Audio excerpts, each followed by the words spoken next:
Hello dear student, this is Anshuman sir.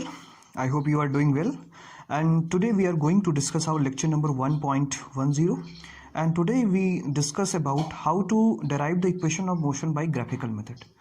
Dear student, हमने पिछली class में ये डिस्कस कर लिया था कि ग्राफ्स की हेल्प से हम किस तरह से जो है डिफरेंट मोशंस को ड्राइव करते हैं। किस तरह से हमने ये देखा कि अलग अलग ग्राफ जो होते हैं वो अलग अलग वैल्यूज़ को रिप्रेजेंट करते हैं। तो आज का जो हमारा टॉपिक है वो ये है कि जो हमारे थर्ड इक्वेशंस, जो हमारे तीनों इक्वेशंस हैं, उसको हम ग्राफ की मदद से क्या करेंगे, इस्टेब्लिश करेंगे। ये बहुत इंपॉर्टेंट है और एग्ज़ाम में कई बार आता भी है, राइट। बेसिकली यही आपके सिलेबस में है, राइट। तो ये मोस्टली आपके एग्जाम्स में आता है। तो इसके लिए सबसे पहले हम एक वीटी ग्राफ एज्यूम करते हैं। अगर हमें तीनों इक्वेशंस को डिराइव करना है तो सबसे पहले हम एक वेलोसिटी टाइम ग्राफ जो है हम एज्यूम करते हैं। तो उसके लिए हम एक ग्राफ बनाते हैं। सबसे पहले ये हमने जो है एक्स एक्सिस और वाई एक्सिस हमने एज्यूम किया। एक्स एक्सिस के अलॉन्ग हमने टाइम को लिया, this is the time, small T. यहाँ पर हमने टाइम को एज्यूम किया और इधर हमने जो है वेलोसिटी को लिया। इधर हमने क्या करेंगे, इधर हम क्या मेजर करेंगे, here we write the velocity, right. इस डायरेक्शन में हम क्या करेंगे, वेलोसिटी को मेजर करेंगे। तो ये वाई एक्सिस की जो डायरेक्शन है वो वेलोसिटी की डायरेक्शन है और एक्स एक्सिस की जो डायरेक्शन है वो आपकी टाइम की डायरेक्शन है। ये इसका ओरिजिन पॉइंट है, राइट। अब हम एज्यूम करते हैं कि कोई भी बॉडी जो है वो यूनिफॉर्म मोशन कर रहा है, राइट। एक चीज़ मैं और आपको बताना चाहूँगा कि ये जितने भी आप इक्वेशन ऑफ मोशन डिराइव करते हैं, इसके लिए एक बहुत ही वैलिड कंडीशन ये है कि उसमें एक्सेलरेशन कांस्टेंट होना चाहिए। अगर एक्सेलरेशन कांस्टेंट होने का मतलब एक्सेलरेशन यूनिफॉर्म होना चाहिए। अगर एक्सेलरेशन यूनिफॉर्म है तभी आप इक्वेशन ऑफ मोशन को क्या कर पाते हैं, एप्लीकेबल कर पाते हैं, ठीक है। तो you have to know that what the condition under which circumferences this equation of motion are applicable. So dear student, you have to know that when acceleration is constant, that is when acceleration is uniform, only in that condition we apply the equation of motion. तो हमने एक uniform velocity assume करी है। ये हमारे पास velocity है और ये टाइम है, और इसमें अगर मैं एक स्ट्रेट लाइन ग्राफ बनाऊं, अगर इस तरह से मैं स्ट्रेट लाइन ग्राफ बनाऊं, यहाँ से मैं एक स्ट्रेट स्लोप अगर बना दूं, तो ये क्या शो करेगा, ये कांस्टेंट एक्सेलरेशन, यूनिफॉर्म एक्सेलरेशन को शो करेगा। डियर स्टूडेंट, ये इसका जीरो पॉइंट है, ऐसे आप ओ पॉइंट कह सकते हैं। हमने ये एज्यूम किया कि कोई भी बॉडी जो है वो कुछ इनिशियल वेलोसिटी के साथ मूवमेंट कर रहा है, जीरो के साथ मूवमेंट नहीं कर रहा है। अगर मैं यहाँ से ग्राफ बनाता, इसका मतलब इसकी इनिशियल वेलोसिटी जीरो थी। अगर मैं यहाँ से ग्राफ बना रहा हूँ, इस पॉइंट से ग्राफ बना रहा हूँ, let this point is a, इसको मैंने ए मान लिया। तो अगर इस पॉइंट से मैं ग्राफ बना रहा हूँ, ध्यान से समझिएगा, ये मैंने इस तरह से एक स्ट्रेट लाइन ड्रॉ कर दी। तो ये स्ट्रेट लाइन होने का मतलब क्या है कि इक्वल टाइम में इक्वल वेलोसिटी का चेंज हो रहा है। तो अगर इक्वल टाइम में इक्वल वेलोसिटी का चेंज हो रहा है, that's mean acceleration will be constant. तो ये जो स्लोप है वो हमें क्या बताएगा, एक्सेलरेशन बताएगा। अब समझने वाली बात यहाँ पर ये है कि हमने ये जो पॉइंट है, जो ये लाइन हमने ड्रॉ करी है, वो हमने इसके सेंटर पॉइंट से, ओ पॉइंट से ड्रॉ नहीं की, हमने यहाँ से ड्रॉ की है। यहाँ से ड्रॉ करने का मतलब देखो, वाई एक्सिस पे आप यहाँ से बनाने का मतलब इसके पास कुछ ना कुछ इनिशियल वेलोसिटी है। मतलब यहाँ पर जो इसकी वैल्यू है, this will B you, initial velocity. Initial velocity को हम यू से रिप्रेजेंट करते हैं, you know very well. Initial velocity को हम यू से रिप्रेजेंट करते हैं। अब ये बॉडी चलते चलते पॉइंट बी पर पहुंच गई। मान लीजिए ये पॉइंट बी है, तो पॉइंट बी है, तो अगर मैं यहाँ से इसको डॉटेड लाइन से मिलाऊं, तो ये जो यहाँ से यहाँ तक पूरी वेलोसिटी, अगर इसका नाम मैं ई रख दूँ, तो यहाँ से लेकर के यहाँ तक की पूरी जो वेलोसिटी होगी वो क्या होगी, आपकी फाइनल वेलोसिटी होगी, जिसे आप वी से रिप्रेजेंट करते हैं। डियर स्टूडेंट, मैं यहाँ से इसको परपेंडिकुलर ड्रॉ कर देता हूँ, जिससे कि मुझे यहाँ पे टाइम भी मिल जाएगा। तो ये टाइम हो गया, राइट। और इसका नाम मैं यहाँ पे रख लेता हूँ सी, इसका नाम मैं यहाँ पे रख लेता हूँ सी। तो ये हमारे पास ये पॉइंट्स मिल गए। आई होप ये ग्राफ आपके समझ में आ रहा होगा। अब मैं यहाँ से एक पॉइंट ऐसे ड्रॉ कर देता हूँ। ये मैंने पॉइंट ड्रॉ कर दिया, इस तरह से परपेंडिकुलर ड्रॉ कर दिया इस लाइन पर, और इसका नाम मैं रख लेता हूँ डी। अब मैंने आपको बताया कि यहाँ से यहाँ तक की वेलोसिटी क्या होगी, फाइनल वेलोसिटी होगी। इसके ओरिजिन से यहाँ से लेकर के यहाँ तक ये होगी वी की वैल्यू। तो मतलब अगर ये वी की वैल्यू होगी तो ये भी वी की वैल्यू होगी। मतलब यहाँ से लेकर के यहाँ तक की जो वैल्यू होगी वो फाइनल वेलोसिटी को रिप्रेजेंट कर रही है, और ये जो वाली वैल्यू है ये इनिशियल वेलोसिटी को रिप्रेजेंट कर रही है। तो ये हमारा एक छोटा सा ग्राफ है जिसको अभी हमने ड्रॉ किया। ये पॉइंट ओ है, ये पॉइंट ए है, ये ई है, बी है, डी है और सी है। तो इस एक ग्राफ की मदद से, अगर ये ग्राफ आप समझ गए होंगे, तो इसकी मदद से हम तीनों इक्वेशंस को क्या कर सकते हैं, डिराइव कर सकते हैं। डियर स्टूडेंट, सबसे पहला इक्वेशन हम डिराइव करते हैं। So let we see that first equation of motion. तो फर्स्ट इक्वेशन ऑफ मोशन आपका क्या कहता है, फर्स्ट इक्वेशन ऑफ मोशन आपसे कहता है कि v is equal to u plus a t. तो ये जो हमारा पहला इक्वेशन है इसको हम डिराइव करने वाले हैं। तो यहाँ पर हम थोड़ी सी ज्योमेट्री यूज़ करेंगे और यहाँ पर हम जो है चीज़ों को समझते हैं। तो सबसे पहले हम क्या करते हैं, यहाँ पे अगर हम देखें तो जो ओ ए है वो क्या कर रहा है, इनिशियल वेलोसिटी को शो कर रहा है। तो यहाँ पे जो इनिशियल वेलोसिटी है ग्राफ में, इनिशियल वेलोसिटी यहाँ पर क्या है, ओ ए। तो अगर मैं ओ ए लिखूँ तो ये किसके बराबर है, यू है। और अगर मैं फाइनल वेलोसिटी की बात करूँ, तो ये है, दिस इज ओ ई। और अगर ओ ई की बात करूँ तो ओ ई किसके बराबर होगा, बी सी के बराबर होगा। तो ओ ई बी सी, और ये किसके बराबर होगा, वी के बराबर होगा। आई होप ये बात समझ में आ गई होगी। अब मैं यहाँ पे ग्राफ का यूज़ करता हूँ। सो फ्रॉम द ग्राफ की मदद से मैं यहाँ पे वैल्यूज़ को लिखूंगा। तो अगर मैं यहाँ पर v की वैल्यू लिखूँ, अगर मैं ये वाली वैल्यू लिखूँ तो इसे मैं क्या लिख सकता हूँ, इसको मैं लिख सकता हूँ B D plus D C. तो मैं इसको लिख सकता हूँ v is equal to B D plus D C. क्या लिख सकता हूँ उसको मैं, B D plus D C. I hope ये समझ में आ गया होगा। अब अगर मैं ये डी सी की बात करूँ तो ये देखिए एक रेक्टेंगल क्रिएट हो गया। अगर ये वाली वैल्यू यू है तो ये वाली वैल्यू भी यू होगी। ये बात समझ में आ रही है। इसका मतलब मैं डी सी की जगह पे क्या लिख सकता हूँ, डी सी की जगह पे मैं लिख सकता हूँ यू। मतलब ये वाली वैल्यू डी सी के बराबर भी है। मतलब अगर ये ए ओ जो है रेक्टेंगल है, ये जो ए डी सी ओ ये रेक्टेंगल है, तो ए ओ जो होगा वो डी सी के बराबर होगा। इसका मतलब यहाँ पे मैं लिख सकता हूँ v is equal to B D plus u. तो ये हमारा इक्वेशन नंबर फर्स्ट हो गया। अब मुझे यहाँ से बी डी की वैल्यू क्या करनी है, यहाँ से मुझे जो है बी डी की वैल्यू क्या करनी है, फाइंड करनी है। इस बी डी की वैल्यू निकालने के लिए हम क्या करेंगे, ये वी डी है, ये वी डी की वैल्यू हमें निकालनी है। अब अगर मैं इस एंगल को थीटा मान लूँ, ध्यान से समझिएगा, ये स्लोप है। और स्लोप जो होता है किसी भी वीटी ग्राफ या वेलोसिटी टाइम ग्राफ का जो स्लोप होता है वो हमें एक्सेलरेशन बताता है। तो यहाँ से हम एक्सेलरेशन फाइंड कर सकते हैं। तो मैं यहाँ से लिख सकता हूँ, ध्यान से समझिएगा, यहाँ से मैं लिख सकता हूँ कि जो एक्सेलरेशन है this will be the slope of the triangle A B D. आप देख रहे हैं ये जो ट्राइंगल बना हुआ है, अगर मैं इसको थीटा मानूं तो इसका जो स्लोप है, मतलब ये वाली जो लाइन है, ये हमें क्या बता रही है, कि एक्सेलरेशन बता रही है। ठीक है। तो यहाँ से अगर मैं एक्सेलरेशन की वैल्यू लिखूँ तो एक्सेलरेशन इज इक्वल टू हो जाएगा इसके सामने वाली ये भुजा, ये जो आपके पास है ये साइड, और इसका बेस, राइट।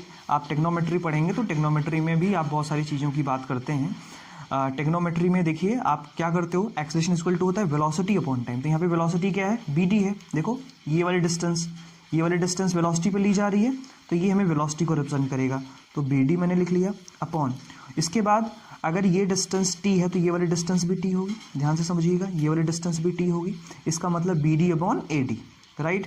अब मैं अगर यहाँ से इसको लिखना चाहूँ तो मैं लिख सकता हूँ बी डी, और ए डी की वैल्यू क्या है यहाँ पे, टी के बराबर है। आप देखो ये ए और डी, और ये अगर रेक्टेंगल है, आप देखो ए डी सी ओ अगर रेक्टेंगल है, तो अगर ये ए डी और ये ओ सी ये आपस में बराबर होंगे, मतलब अगर ये टी है तो ये भी टी होगा। तो यहाँ से टी आ गया। ये रिप्रेजेंट करता है कि B D is equal to क्या हो जाएगा, a into t. I hope ये बात समझ में आ गई, ए डी। अब मैं इस बी डी की वैल्यू इक्वेशन नंबर फर्स्ट में पुट कर देता हूँ। तो जब मैं इक्वेशन नंबर फर्स्ट में पुट करूँगा तो मेरे पास जो वैल्यू आएगी वो आ जाएगी v is equal to a t plus u. So v is equal to u plus a t. So this is the first equation of motion with the help of this graph. इस graph की मदद से हमने जो है पहला equation क्या कर लिया, डिराइव कर लिया। आई होप ये बात आपके समझ में आ गई होगी। डियर स्टूडेंट, अब हम सेकंड इक्वेशन भी इसी तरह से डिराइव कर सकते हैं। तो सेकंड इक्वेशन डिराइव करने का जो फंडा है वो थोड़ा सा समझिए आप। अब मैं यहाँ पे बना दे रहा हूँ इसको इस तरह से। मैं यहाँ पे सेकंड इक्वेशन ऑफ मोशन को क्या करूँगा, डिराइव करूँगा। ध्यान से समझिए। सो आपका जो सेकंड इक्वेशन ऑफ मोशन है, सेकंड इक्वेशन ऑफ मोशन क्या रिप्रेजेंट करता है, s is equal to u t plus half a t square. ये इक्वेशन आपका है। और डियर स्टूडेंट, आपको पता है कि जो भी वीटी ग्राफ होता है, जो भी वीटी ग्राफ आपके पास है, अगर उस वीटी ग्राफ का एरिया आप निकाल लें, मतलब ये इस कर्व के अंदर ये जो आपके पास ये स्लोप आया है, इस स्लोप के अंदर जो ये पूरा एरिया कवर हुआ है, अगर इसको हम कैलकुलेट कर लें तो हमें पता चल जाएगा कि कितना डिस्टेंस ट्रेवल कर रहा है। तो हम जानते हैं since area under VT graph, मतलब velocity time graph, area under VT graph represent distance travel by the body, distance travel, right. इसका मतलब एरिया अंडर, देखिए O A B D C, O A B D C, ये मेरी बात ध्यान से समझिएगा, ओ ए बी डी सी और फिर ओ आ जाएगा। तो ये हमारे पास जो ये ट्रेपेजियम आप कह सकते हैं, एक ट्रेपेजियम क्रिएट हो गया है, O A B D C. तो ये जो ट्रेपेजियम क्रिएट हुआ है, अगर इसके अंदर का टोटल एरिया हम कैलकुलेट कर लें तो वहाँ पे ये पता चल जाएगा कि इसका एरिया कितना है। डियर स्टूडेंट, अब इसमें ध्यान देने वाली बात है कि अगर मैं इस ट्रेपेजियम की बात करूँ, ध्यान से समझिएगा, अगर मैं इस ट्रेपेजियम की बात करूँ तो इसमें एक तो ये ऊपर वाला ट्राइंगल है, कौन सा triangle, A B D A, तो मैं इस ट्राइंगल का एरिया निकाल लूँ। उसके बाद ओ ए डी सी, ये जो हमारे पास रेक्टेंगल है, अगर इन दोनों का एरिया निकाल करके अलग अलग हम ऐड कर दें तो हमें area under O A B D C O पता चल जाएगा, राइट, ट्रेपेजियम का एरिया, राइट। तो देखिए यहाँ से क्या आ जाएगा, distance travel S is equal to, अब इसको मैं दो पार्ट्स में डिवाइड कर रहा हूँ, एक तो ये ट्राइंगल वाला हिस्सा हो जाएगा, एक ये रेक्टेंगल वाला हिस्सा हो जाएगा। So area under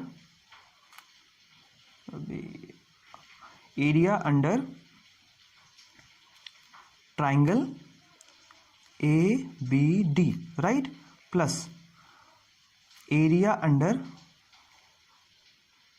rectangle, area under rectangle A D C O, A D C O. अब एरिया ऑफ ट्राइंगल आप जानते हो 1/2, 1/2 बेस इंटू हाइट, ये आप जानते हो, मतलब आप इसे क्या लिख सकते हो, अगर आप इसका एरिया निकलना चाहो तो आप लिख सकते हो ए डी का मतलब बेस अपॉन हाइट। तो हाइट क्या है यहाँ पे हाइट है आपकी बी डी, राइट, प्लस अगर आप इस रेक्टेंगल का एरिया निकालना चाहते हो तो रेक्टेंगल का एरिया होता है लेंथ इंटू ब्रेड्थ, तो लेंथ इसकी कितनी है ओ सी और ब्रेड्थ कितनी है डी सी, तो मैं यहाँ से लिख सकता हूँ this will be that is O A, this one, आप चाहे इसको ले लो, बात एक ही है, O A multiplied by O C. I hope ये बात समझ में आ रही होगी। अब इस ग्राफ में देखते हुए आप इसकी वैल्यूज़ को पुट कर दें, तो जब ग्राफ में देखोगे आप तो 1/2 ए डी क्या है आपका, दिस ए डी, तो ये ए डी किसके बराबर है, टी के बराबर है, मल्टीप्लाइड बाई बी डी की वैल्यू ऑलरेडी आपने इस फर्स्ट वाले इक्वेशन में ये कैलकुलेट कर रखा है, ए इंटू टी, तो मैं यहाँ से डायरेक्टली लिख रहा हूँ ए डी के बी डी की वैल्यू। आपको जब सेकंड इक्वेशन निकालने को कहा जाएगा तो आपको इसको अलग से निकालना पड़ेगा, तो अगर तीनों कहा जाता है तो नहीं निकालना है, अगर ये अलग से सेकंड इक्वेशन ही केवल पूछा जाता है तो वहाँ पर आपको बी डी की वैल्यू निकालनी पड़ेगी। तो यहाँ से मैंने बी डी की वैल्यू ये ऑलरेडी निकाल रखी है, ए इंटू टी यहाँ पे रख दिया हमने, प्लस ओ ए क्या है बेटा यहाँ पे, ओ ए किसके बराबर है, यू के बराबर है, इनिशियल वेलोसिटी के बराबर है, तो मैंने यू रख लिया, मल्टीप्लाइड बाई ओ सी, तो ओ सी किसके बराबर है, टी के बराबर है। अब जब मैंने इसको रिजॉल्व किया तो मेरे पास आ गया यू टी प्लस हाफ, अब देखो यहाँ से ये मल्टीप्लाई हो जाएगा, क्या आ जाएगा, हाफ ए टी स्क्वायर, तो हमारे पास सेकेंड इक्वेशन ऑफ मोशन आ गया, this will be s is equal to u t plus half a t square. So this is the second equation of motion which we derive with the help of this graph. I hope it will be clear for you. Now similarly we derive the equation of motion, third equation of motion with the help of this graph. So let me see that. Now let me see the third equation of motion. Third equation of motion. Third equation of motion is given that v square is equal to u square plus twice as, right? So dear students, हम यहाँ पर ये equation prove कर सकते हैं इस graph की मदद से। तो इस ग्राफ में अगर आपको ये वैल्यू निकालनी है तो आपको पता है कि अगर आपको डिस्टेंस निकालना है तो area under trapezium, area under trapezium, right, और ये ट्रेपेजियम क्या है, O A B D C, O A B D C, O A B D C O, तो ये हमारे पास ट्रेपेजियम है। तो सेकंड इक्वेशन जब आपको निकालना होता है तो आप उसे अलग अलग फ्रैगमेंट्स में कर लेते हैं, ट्राइंगल और रेक्टेंगल में, लेकिन जब आपको थर्ड इक्वेशन निकालना होता है तो आपको याद रखना है कि आपको डायरेक्टली ट्रेपेजियम का फॉर्मूला निकालना है, और ट्रेपेजियम का एरिया निकालने का जो फॉर्मूला होता है, this will be given that sum of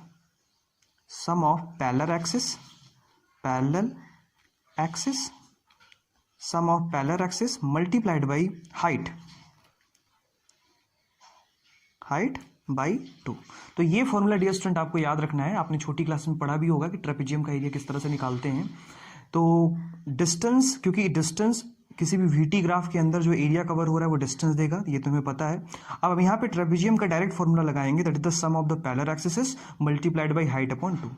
तो यहाँ पे जो पैरेलल एक्सिस कौन सी, एक तो ये है, दूसरी ये है, तो ये दोनों क्या है, आपस में पैरेलल है। तो sum of the parallel axis का मतलब यहाँ पे हम लिख सकते हैं ओ ए प्लस, आप ग्राफ में देख सकते हो ओ ए प्लस सी बी। तो ये देखो ओ ए, ये एक तो ये एक्सिस पैरेलल है और एक O C that is the C B, एक ये पैरेलल है। तो ये दोनों क्या है, पैरेलल है। तो sum of the parallel axis multiplied by height, तो अगर ये पैरेलल हो गई तो उसकी हाइट क्या हो जाएगी, दोनों के बीच में डिफरेंस हाइट का कितना है, ये ओ सी के बराबर है, तो मैंने ओ सी से मल्टीप्लाई कर दिया बाई 2। आई होप इतनी बात आपके समझ में आ गई होगी। अब मैं यहाँ पर इसकी वैल्यूज को पुट कर देता हूँ। तो डियर स्टूडेंट, यहाँ पर ओ ए की वैल्यू यू है, सी बी की वैल्यू जो है वो वी है, और ओ सी की वैल्यू जो है वो टी है, और यहाँ से मैंने इसको 2 से डिवाइड कर दिया। तो ये हमारे पास किसकी वैल्यू आ गई, यस की वैल्यू आ गई, राइट। हमने यस की वैल्यू फाइंड कर ली। अब हमें third equation of motion derive करने के लिए फर्स्ट इक्वेशन की हेल्प लेनी पड़ेगी। So from first equation of motion, first equation of motion क्या कहता है, that is the v is equal to u plus a t. यहाँ से आपको t की वैल्यू निकालनी है और t की वैल्यू फिर यहाँ पर पुट कर देनी है। तो यहाँ से अगर मैं t की वैल्यू फाइंड करूँ डियर स्टूडेंट, तो मेरे पास जो वैल्यू आ जाएगी वो आ जाएगी v minus you upon A, right. v minus you, अगर मैं इसको इधर ले जाऊँगा तो v माइनस यू हो जाएगा, और a को नीचे लाऊंगा तो t is equal to V minus U by A हो जाएगा। अब मैं ये जो फर्स्ट इक्वेशन से जो t की वैल्यू निकाली गई है, इसको मैं इस वाले इक्वेशन में पुट कर देता हूँ। तो जब मैं इसे पुट करूँगा तो जो वैल्यू आएगी u प्लस वी बाई 2, और यहाँ से मैं अगर t की वैल्यू रखूँ ये वाली, तो हमारे पास आ जाएगा v minus U by A, right. और ये हमारे पास आ गया यस। अब डियर स्टूडेंट, आपके पास एक फॉर्मूला होता है a plus b a minus b, और a plus b a minus b का जो फॉर्मूला होता है वो होता है a square minus b square. तो मैं इसे इनिशियली लिख सकता हूँ u square minus, sorry v square, क्योंकि ये v पहले है तो v square minus u square, right. और नीचे आ जाएगा 2a और यहाँ से यस हो जाएगा, राइट। अब मैं इसको थोड़ा सा रिजॉल्व करूँ तो मेरे पास आ जाएगा v square minus u square equal to twice s, right. अब ये हमारे पास ये फॉर्मूला आप देख रहे हो v स्क्वायर। अब मैं u को उधर ले जाऊँ तो मेरे पास आ जाएगा v square equal to u square plus twice s, right. So this is the third equation of motion which is derived from this graph. So this graph is too important. आपका जो ये ग्राफ है वो बहुत important है, आपको ये graph समझ में आ गया होगा आई होप। इसमें याद रखने वाली चीज़ ये है कि हमने इसको इनिशियल वेलोसिटी u दी है, तो हमने यहाँ से ग्राफ बनाना स्टार्ट किया है, राइट। तो आज के लेक्चर में हम बस इतना ही डिस्कस करेंगे। ये तीनों इक्वेशंस बहुत इंपॉर्टेंट हैं, राइट। आई होप ये इक्वेशन समझ में आए होंगे आपके, और एग्जाम में यही वाले क्वेश्चंस, यही वाले टॉपिक्स जो हैं आपके सिलेबस में भी है, तो ये क्वेश्चन मोस्टली जो है आपके एग्जाम में आते हैं। ओके डियर स्टूडेंट, तो आई होप आप लोग स्टडी अच्छे से कर रहे होंगे और जो होमवर्क आपको दिया जा रहा है उसको आप अच्छे से कर रहे होंगे। Okay dear student, thank you so much.